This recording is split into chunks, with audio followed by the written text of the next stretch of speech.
Welcome everybody to Euroc365.com webinar series to grow your business. Today's keynote speaker is going to be Constable Mustafa Safari from the Toronto Police, and this event is going to be interviewed. This presentation is going to be interviewed by Mr. Pat Javdan, broker of record. A little bit about the housekeeping.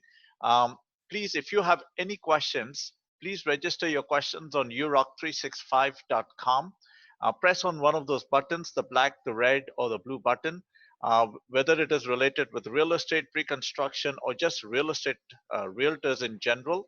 Also, we have some really good topics on how to generate hot leads and how to find customers during this crisis in our recorded webinars. So please make sure that you register online to get access to these recorded webinars. I also like to thank Mr. Pat Javdan, broker of record of United Realty of Canada, and Dr. Alex Ahanchan, general manager of United Realty, for being the gracious sponsors and supporting this video channel for hosting this interview. Also like to thank Mr. Douglas Gray, author of the book, What the Financial Institutions Are Not Telling You. And if you want to get a copy of this book, please register online and we'll make sure that we get you a copy of this book. I'd like to talk a little bit about Mr. Constable Mustafa Safari. He is an Iranian-born Canadian police officer in the city of Toronto. He's also a certified social media officer on Twitter and Facebook, and he's seen on various radio and TV shows in the Persian language. Mr. Mustafa started his career in the Toronto Police December 2006 and became a constable in March 2007, and thereby established his career at the 32nd Division. He is very passionate about educating the Persian and the social media community about the role of Toronto Police.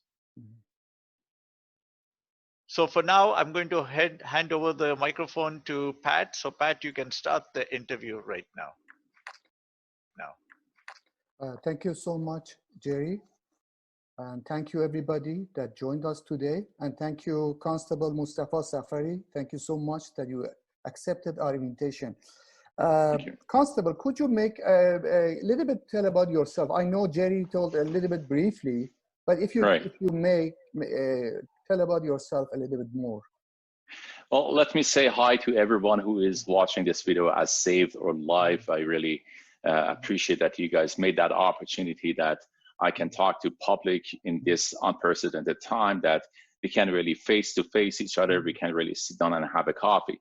So as you mentioned that, my rank is constable. I am a detective constable currently. Technically, I'm not uniform. This information, some of them has been updated, but we are all police officers. So it's just a different position. We go from one spot, we go to another spot.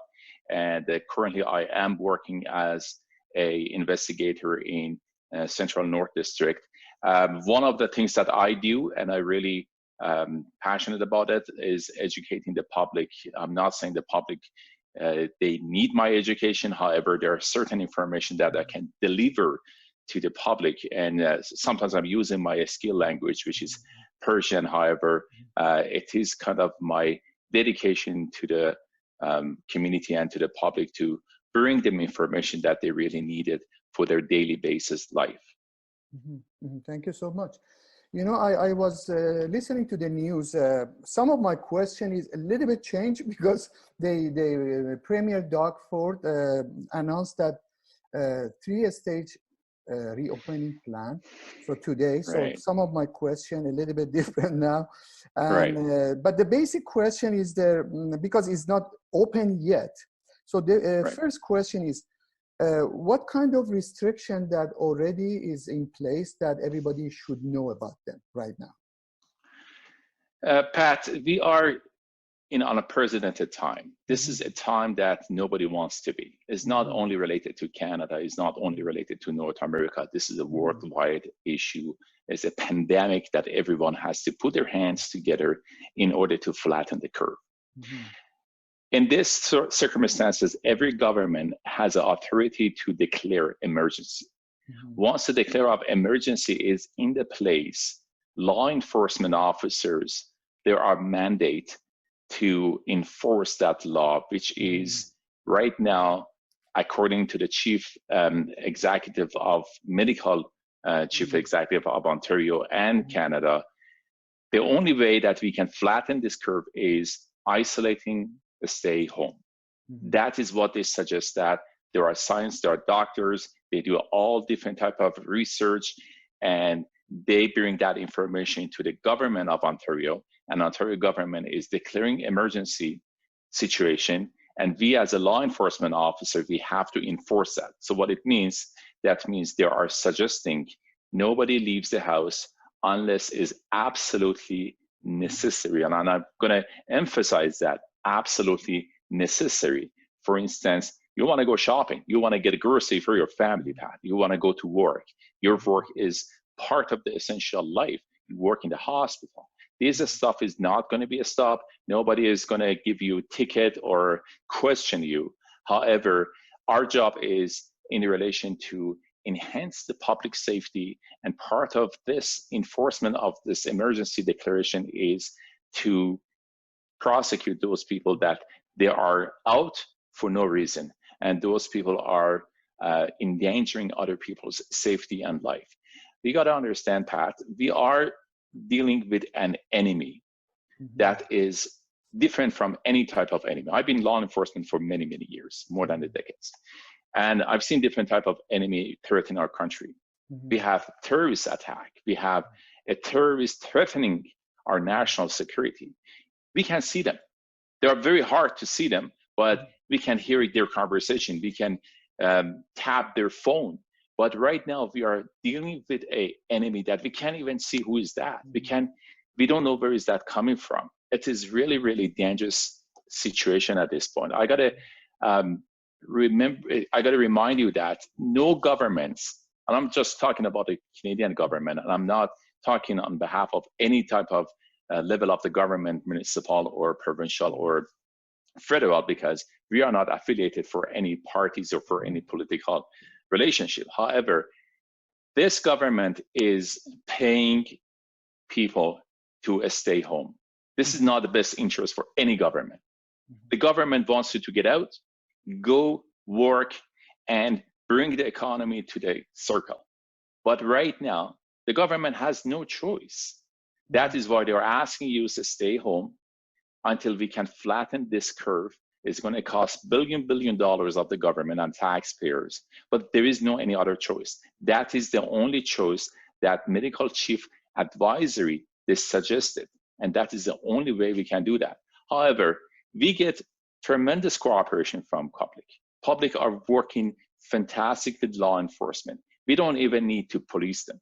They know that. However, there are very, very minor group of people are not really getting that message. And we have the power, we have the arm to give them ticket or whatever we have to do with relation to the law enforcement. So if the people go outside, if they, let's say, go to the Toronto beaches, are they allowed to go, or can you arrest them or give them ticket? Let's say Toronto beaches. Pat, we are dealing with a very, very smart public. Our people are fantastic. They know what they are doing. As we emphasize that, their exiting from house has to be absolutely necessary. And I'm not going to say what necessary means. Every person is going out, they're going to the beach, whatever they do, they have to articulate that. If they get stopped by the police, they have to articulate that the person is necessary. At the same time, we are here to help. We are not here to make people's life miserable. We know people that have problem, Pat. We know people are sitting at home. We know people are having problem with their kids, with their education, with rent, with business. There's so many problems going on at this point. We know this is an unprecedented time. We are not here to make other people's life miserable. However, we may approach people as education-wise. We do that a lot. We have done a lot. We give people caution, a formal caution. And if they are not getting the message, unfortunately, we have to proceed with the provincial offenses. And they might be, and it has been gone for a few cases, it had gone to the provincial, to the criminal, and we had to arrest the people. And this is not what we want. This is not our best interest. This is not what we like to do. We like people to cooperate. Why? Because we got 400, I think it's 24 people being tested positive today. These are a lot of numbers for 14.5 million of province of Ontario. That's a lot of numbers. Over 50 people died. Every day we have between 400 to 600 people being tested positive in this province, only in this province. I'm not talking about Ontario, Canada. So that is very concerning. That is why if you are going to the beach, if you are doing some social party or whatever you do, you're definitely not helping to flatten the curve. And as Premier mentioned that, there is no date. The 3 stage of opening is only a map. There is no calendar. We can't really say that. Nobody has crystal ball to tell you when we're going to be opening the Ontario. And I'm going to tell you that, Pat, it's not like a switching on and off the lights. It's not going to be like that. If it's going to be open, it's going to be gradually open. And we see that in other countries. We see that in other states of the United States. And it is not a very good moment. However, we are getting very good cooperation from public.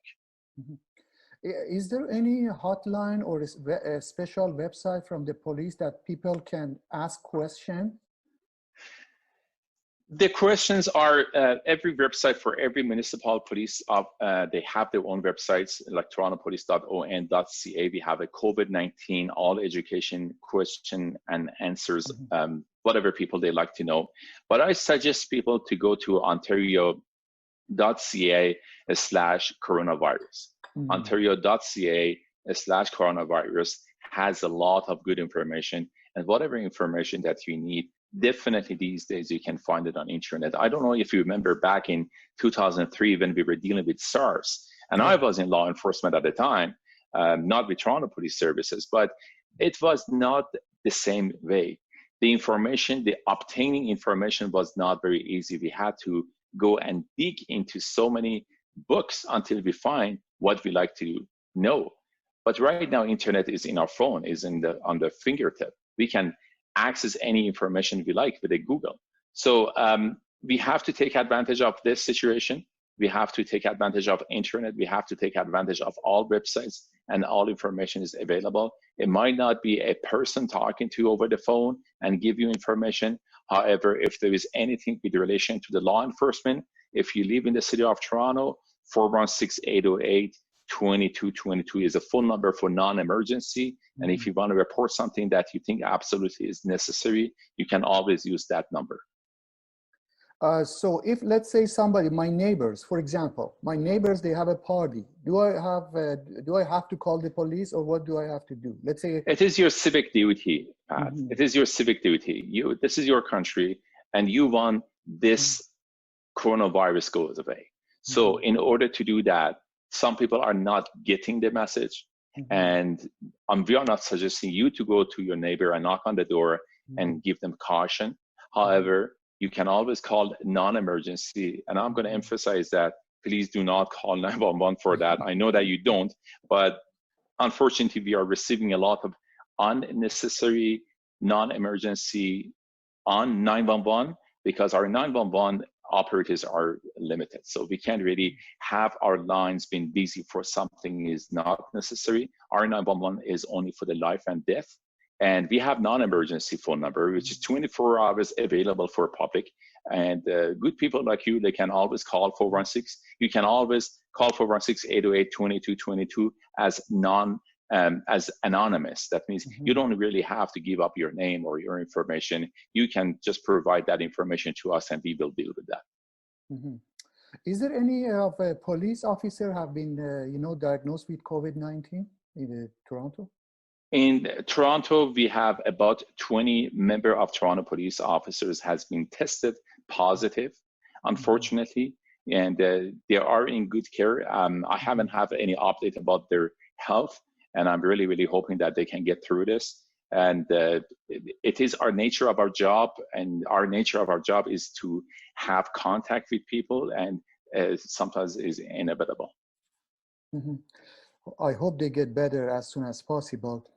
Do you have any specific experience during this time? I mean, personal experience with this situation, with people, with how to, in the city? Do you have a specific experience? Well, we're receiving a lot of calls that is related to the COVID-19.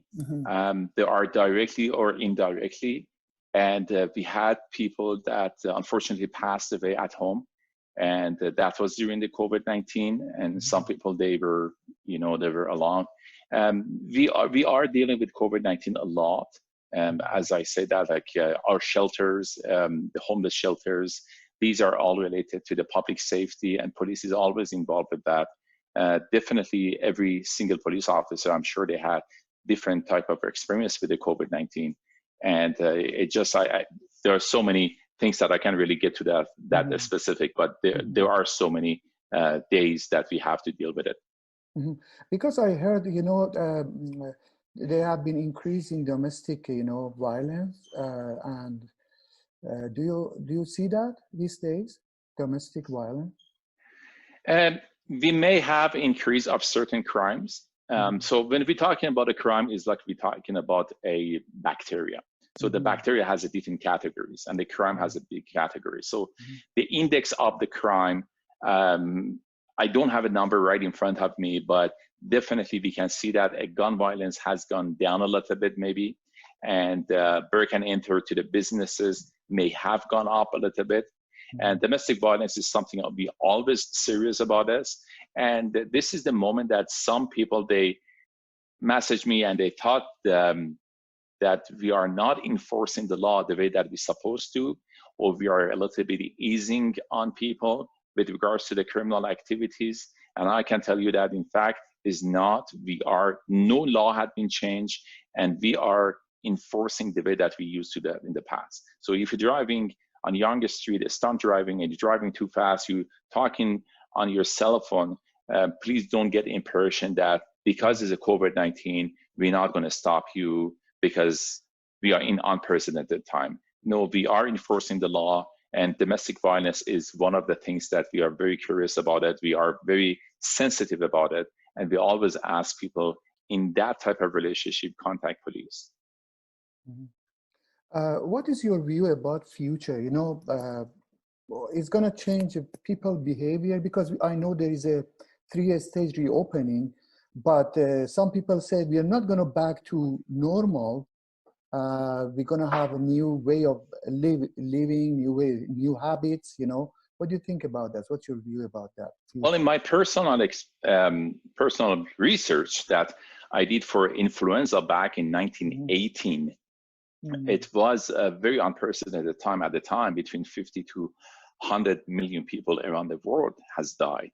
And you got to remember that back in 1918, the transportation was not the way as today. Today, you decide today, and tomorrow you're going to be in Hong Kong. But back in 1918, I don't think there was this type of transportation. However, after First War, there were some soldiers that they were carrying that disease, and they brought it back to the United States. So in the future, I think we're going to have a lot of changes in our life. I think we're going to get through this. And I'm pretty sure Canada is going to be one of the countries that we're going to get through this much better than other countries, because we are gathering educated people in this country, and people that have a great common sense, and we can flatten the curve all together, put our hands together, get together, and hopefully we can get out of this as soon as possible.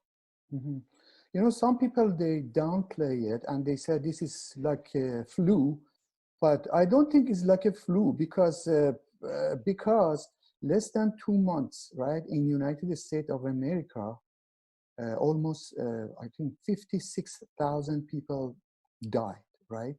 And this is controlled. This is lockdown. 95% of United States is locked down, right?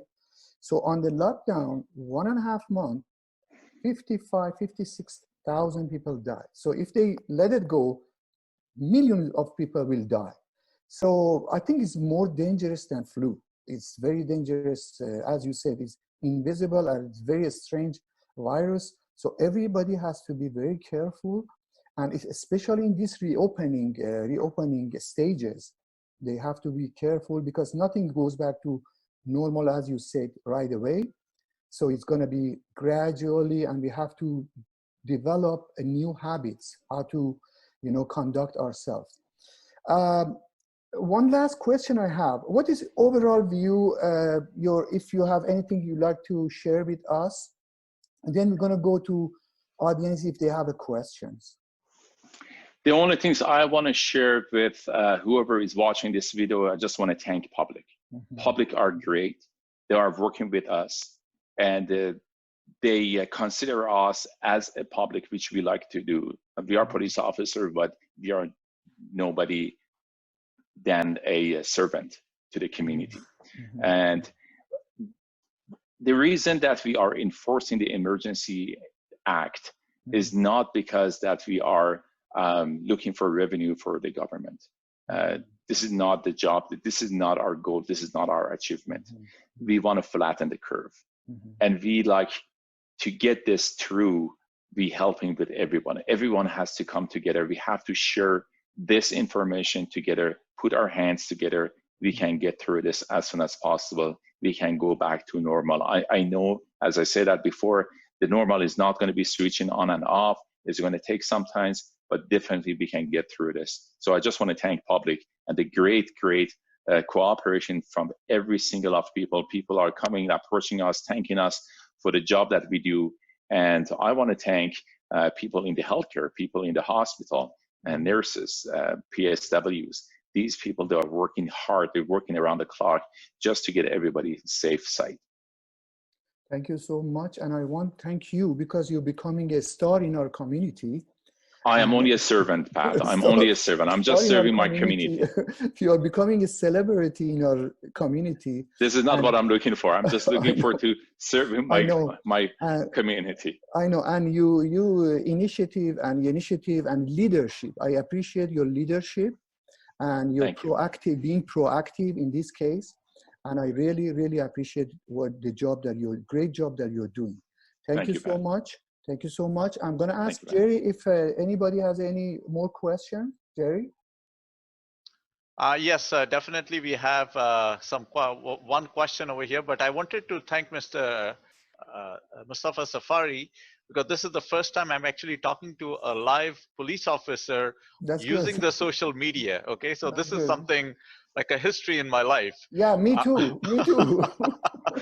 Me too. Right. So I never imagined that I would be doing this, but hey, it happened. Okay. So the question the question that I have right now is ride sharing allowed to go to work? Sorry, ride share. We have to use our discretion, Jerry. Okay, we are talking about practicing physical distance. We are talking about what we want to do. We want to flatten the curve. If you're sitting in the same car, let me just bring you back a little bit. So everyone has a bubble. So hypothetically, you and your wife and 2 children, you guys have a bubble.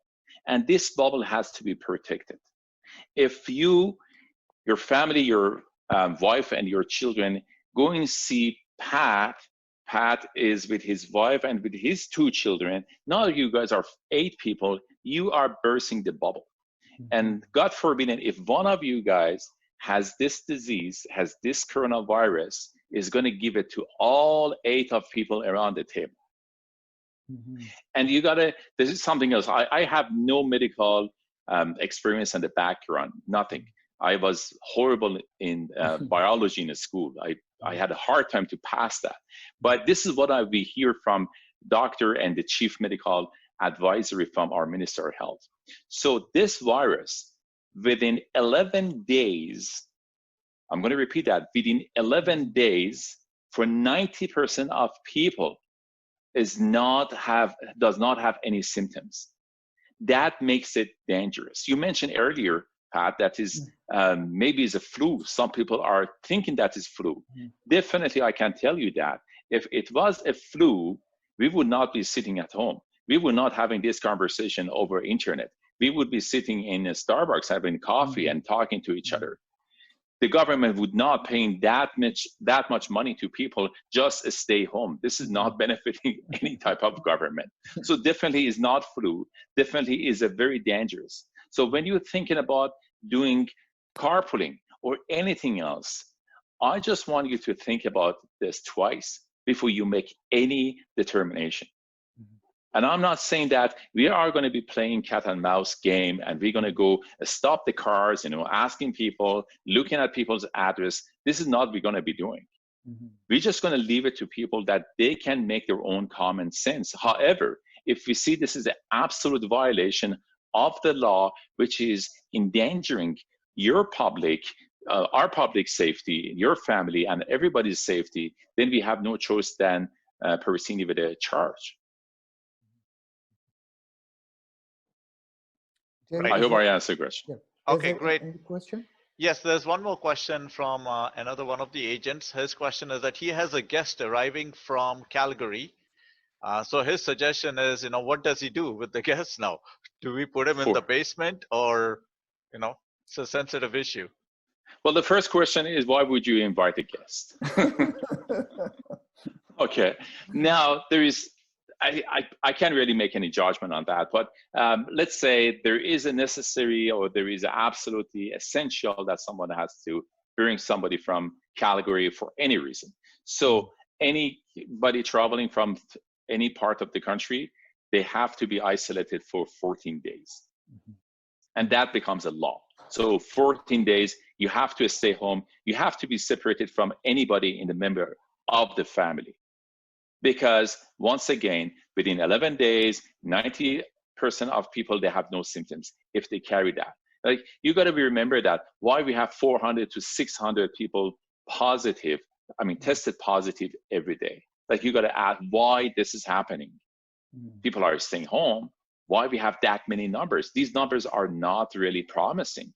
We have over 50 people passed away today, just in Ontario. So why would you risk that? Why? Like, I always ask my question. I really miss my family. I really miss my cousin in Richmond Hill. Do I really want to go see him? And maybe he's going to have a coronavirus, or I may have a coronavirus. Why we have to endanger our safety? Right. That's definitely a valid feedback. Thank you. No problem. Pat, I don't have any more questions. We still have about 5 more minutes to go. Anybody who wants to share, I'm going to ask the audience, share any experience. Yes, Pat, I want to share as a doctor of microbiology. Yeah, thank you so much, Alex. Alex is a doctor. And yeah, no problem. I'm going to back up then. So he's gonna explain a little bit more about this. Thank you, Alex. Go ahead. By the way, thank you so much, Mr. Police, Mr. Safari, for those information that you get to all of us. Thank you. As a medical microbiologist that works for 25 years in virology, I know how the virus works. As Mr. Police said, this virus is highly, highly contagious and very dangerous. It's not comparable to influenza type of viruses. Unfortunately, according to one of the research that I read today from Johns Hopkins University, unfortunately, those people also that make a good treatment and coming back, they never coming back to the health again. That's the reality. The line cannot repair it. Therefore, up to end of the life, the people should carry a capsule of oxygen on the back. And also suffering the kidney. You will lose everything, the sensation of tasting, smelling, all these things. And unfortunately, the brain tumor is one of this virus that makes a factor for this disease. I want to say that, please be careful about the seniors. Please be careful about those people that have predisposing factors like diabetes, like low immune deficiency, something like those people that get immune deficiency drug for the cancer or something. And especially in senior homes, that what's happening in our senior homes, and they right now all the staff of senior homes unfortunately get this coronavirus, and this is why the government of Ontario decided to transfer these seniors to the hospital, San Michael Hospital, Bridgepoint Hospital. This is very, very high cost for the government. Just as Mr. Safari said, please stay at home. The government costs near $1 billion to stay at home. And all of us should be listening to this. Again, thank you so much, Mr. Police Safari, for those information. Thank you so much. I appreciate your feedback. Thank you, Alex. Jerry, I think there is another question coming from Mr. Ali Nejad. Yes, there is a question, and the question is, what about new tenants that come to a rental house in the basement to share with 2 other people? So I just want to make sure that you understand that 2 people are coming new as a tenant? Yes. What about new tenant comes into the rental house of a basement to share with 2 other people? So it may be a new tenant coming to share with another 2 new people. I think this is going to be beyond law enforcement. This is going to go to the medical, and I think they have to contact the Health Canada just to get some advice from them. My understanding, I might be absolutely wrong. My understanding, I think they have to be isolated 14 days. And but as I say that, the movement and moving from one house to another house is not against the law. This is part of the essential movement that we do. Like, people are asking, can we move? Can we sell the house? Can we buy the house? Can we rent? Can we move? That is not against the law. And just, you have to be absolutely cautious while you are doing this. But there is no restriction on the law. It's preventing you to move in any other people's unit. Jerry, there is another question. Is this from Sam? Is ride share allowed to go to work? Ride share. Yes, I think Mr. Safari already addressed that. Oh, that? Yeah, okay. Yeah, he already addressed that. Okay. Okay. So if there is no question, we're going to wrap up. Yes. Okay. Yeah. Thank you so much, everybody. And again, thank you, Constable Mustafa Safari. Thank you so much to join us. And hopefully we can see you again in better situation. Absolutely. Hopefully we can sit down around the table and have a coffee and have this conversation. That is my pleasure. We used to do that, but unfortunately we cannot do that at any time now. But I am actually very grateful. At least we have this technology. We can get together. We can bring each other to speed, and we can have that conversation. We didn't have that back in 2003 when SARS was around in Toronto, which 46 people died. Thank you so much, and great. Appreciate for all effort that you guys doing, especially Jerry with all technology. It's a great pleasure to meet you, every one of you guys, through this webinar. Thank you so much. Jerry, thank you. Thank you. Jerry, do you have any final comments? No final comments. We are just, all the realtors and all the clients who are on our conference call today, please register on uroc365.com. We have lots of new webinars coming up. Register yourself, and then we will make sure that you get the recorded version of this webinar also sent to you by email.